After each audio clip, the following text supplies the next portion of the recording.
Good afternoon, everybody. Mr. Balker here. I'm going to go over with you our first lesson in a new unit. Okay, the new unit is on Frederick Douglass, The Life of an American Slave, written by himself. A couple things I kind of want to talk about real fast, guys. This unit is intense. There are some big occurrences that take place in this. This is not a super happy story.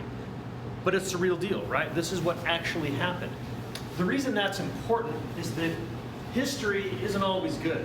There's a lot of bad things that have happened over the years, and when we learn about those things, we make sure that we don't repeat those things. Letting them fade off without knowledge about them is unwise, to say the very least. So, let me go ahead and get started here. I want to talk about where we're at. Unit 8C, Subunit 1, we're beginning at Lesson 3. Lesson 3 is the beginning of Frederick Douglass's story. So let's talk about who was Frederick Douglass. He's going to give you his own introduction here in just a minute, okay? But he is a mixed ethnicity man from the 1800s, the early 1800s, I believe.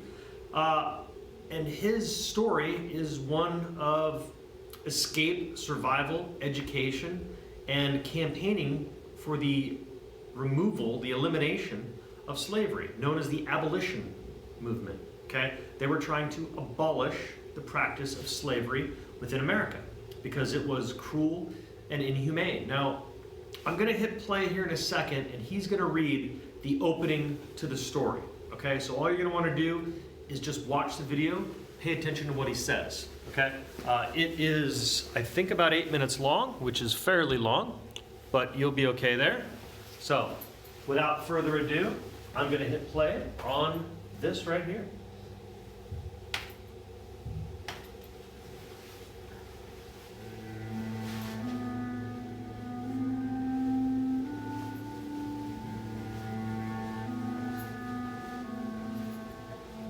Narrative of the life of Frederick Douglass, an American slave, Chapter 1.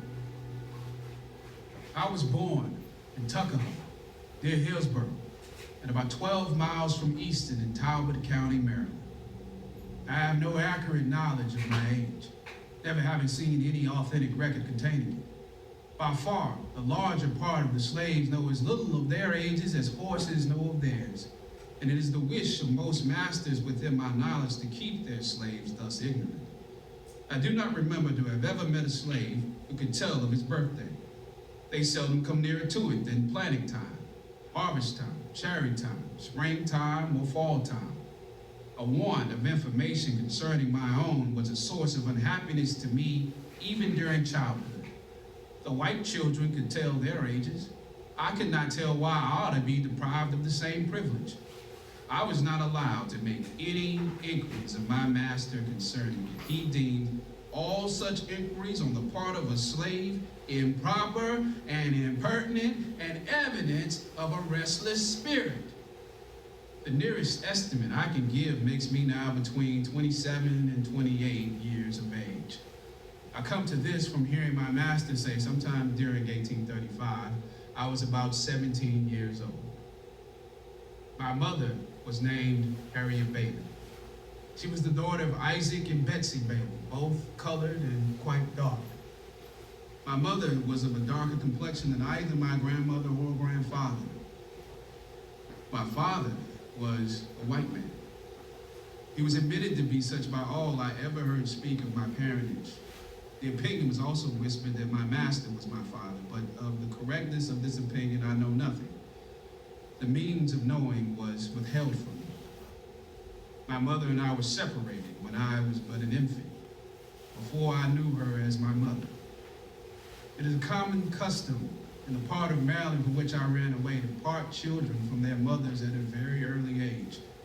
Frequently, before the child has reached its 12th month, its mother is taken from it and hired out on some farm a considerable distance off, and the child is placed under the care of an old woman, too old for field labor. For what this separation is done, I do not know, unless it be to hinder the development of the child's affection toward its mother and to blunt and destroy the natural affection of the mother for the child. This is the inevitable result. I never saw my mother to know her as such more than 4 or 5 times in my life. And each of these times was very short in duration and at night. She was hired by a Mr. Stewart, who lived about 12 miles from my home. She made her journeys to see me in the night, traveling the whole distance on foot after the performance of her day's work. She was a field hand, and a whipping is the penalty of not being in the field at sunrise unless a slave has special permission from his or her master to the contrary, a permission which they seldom get, and one that gives to him that gives it the proud name of being a kind master. I do not recollect of ever seeing my mother by the light of day. She was with me in the night. She would lie down with me and get me to sleep.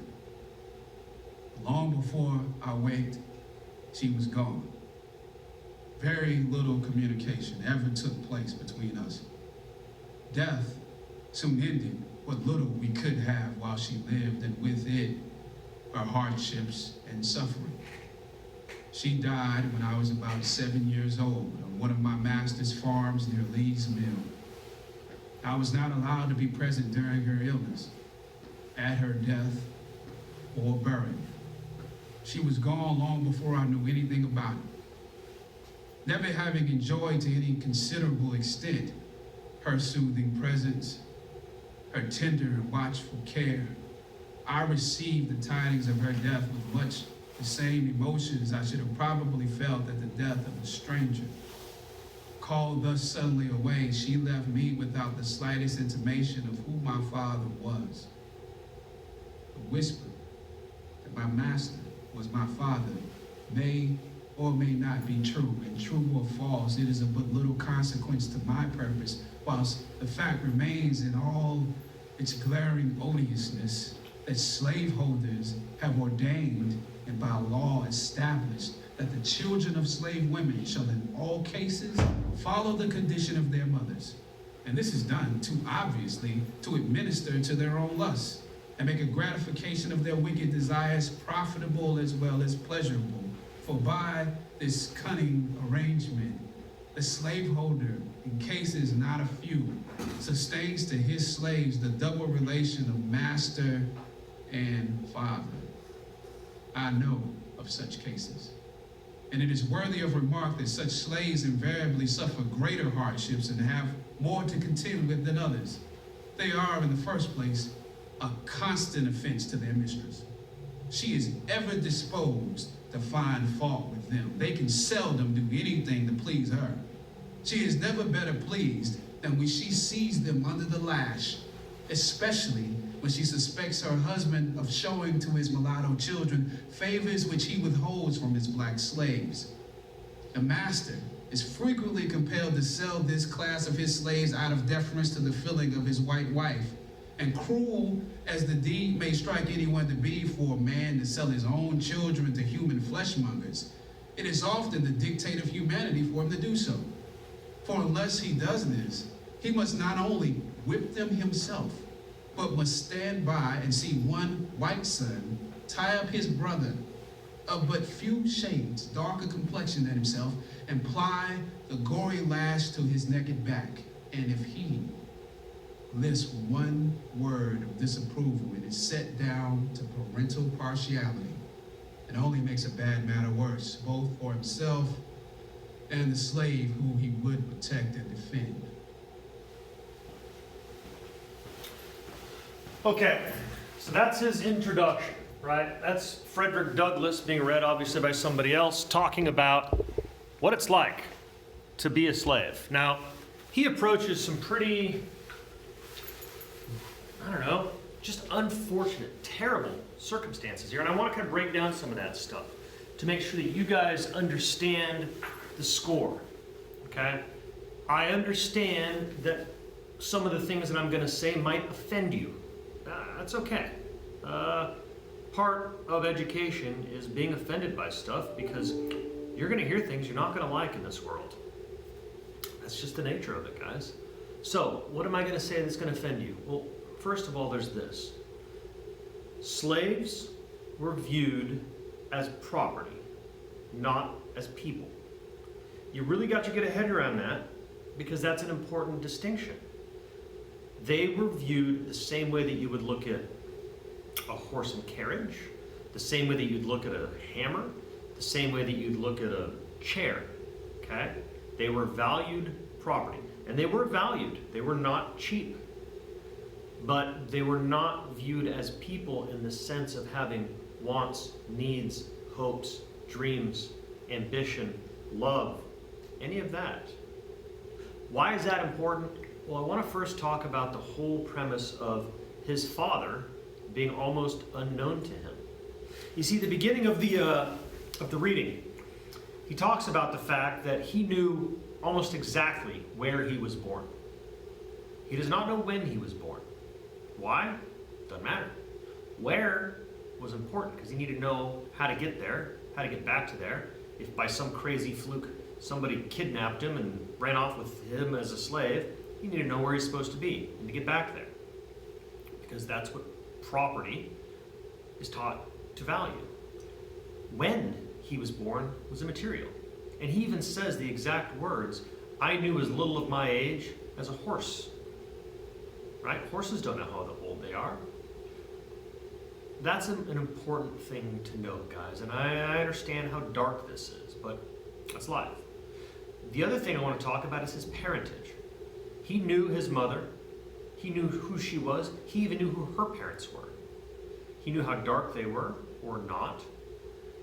But he did not know who his father was. It was never directly revealed to him, this is your father. And not from the sense of, we didn't know. That information didn't matter.